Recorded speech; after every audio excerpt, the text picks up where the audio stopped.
ఎందుకంటే నిన్న మొన్న కూడా మన రాష్ట్ర రెవెన్యూ మంత్రి ధర్మాన ప్రసాద్ గారు వారు మాట్లాడుతున్నటువంటి సందర్భంలో వాలంటీర్స్ ఓటర్ని బూత్కి తీసుకుని వచ్చి ఓటు వేయించడం మాత్రమే కాకుండా వాళ్ళు బూత్ ఏజెంట్లుగా ఉండాలి అని చెప్పి వారు చెప్పడం జరిగింది.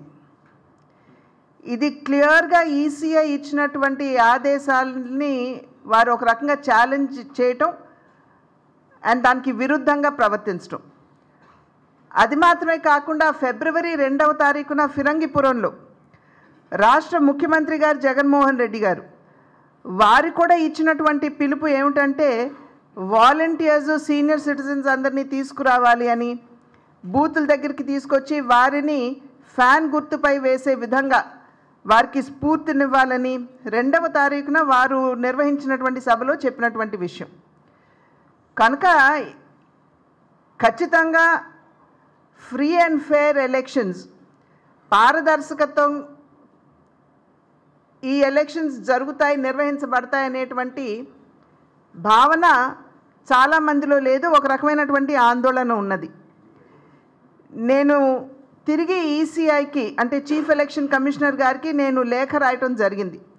ఈ విషయాలన్నీ కూడా వారికి తెలియజేస్తూ అంతకుముందు ముఖ్యమంత్రి గారు మాట్లాడినటువంటి మాటలు కావచ్చు, నిన్న మొన్న ధర్మాన ప్రసాద్ గారు చేసినటువంటి వ్యాఖ్యలు కావచ్చు, వాటిని పొందుపరుస్తూ వాటి యొక్క కాపీలతోటి నేను సిఈసి గారికి చీఫ్ ఎలక్షన్ కమిషనర్ గారికి పంపించడం జరిగింది. కనుక ఇవాళ పారదర్శకతో ఎలక్షన్స్ ఫేర్గా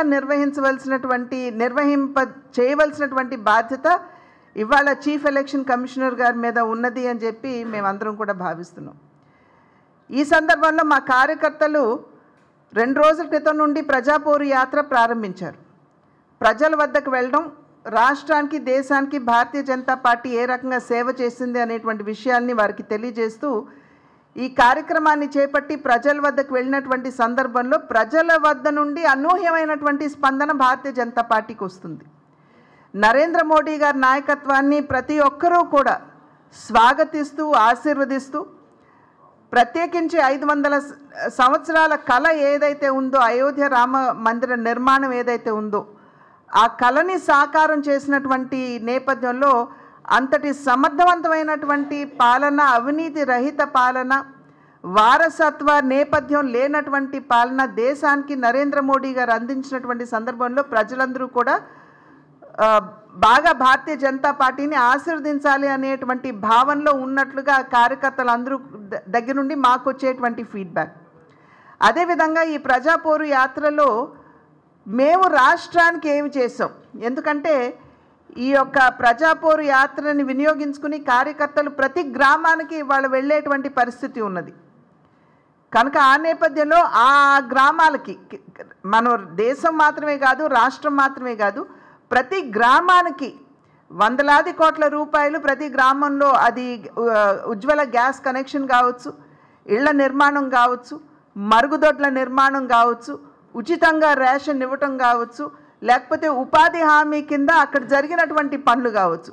కనుక ప్రతి గ్రామానికి కూడా ఇవాళ వందలాది కోట్ల రూపాయలు కేంద్ర ప్రభుత్వం నుండి అక్కడ అభివృద్ధి కార్యక్రమాలకని చెప్పి వచ్చినటువంటి నేపథ్యం. కనుక ఇవన్నీ కూడా వివరించి ప్రజలకి తెలియజేస్తున్నటువంటి సందర్భంలో వారు సైతం భారతీయ జనతా పార్టీని రాష్ట్రంలో కూడా ఆశీర్వదించడానికి ముందుకు వస్తున్నటువంటి నేపథ్యం.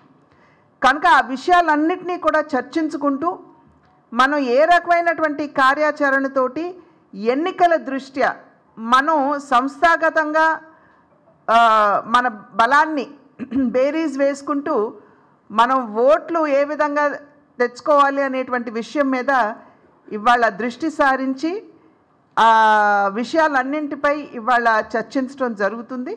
కార్యకర్తలందరూ కూడా ఉత్సాహంగా ఉన్నారు. ఖచ్చితంగా భారతీయ జనతా పార్టీని ఒక బలీయమైనటువంటి శక్తిగా తీర్చిదిద్దాలి అనేటువంటి కృత సంకల్పంలో అందరూ ఉన్నటువంటి కార్యకర్తలందరూ ఉన్నటువంటి సందర్భంలో భారతీయ జనతా పార్టీ ఫలితాలు మెరుగ్గా ఉంటాయని చెప్పి మేము అందరం కూడా విశ్వసిస్తున్నాం.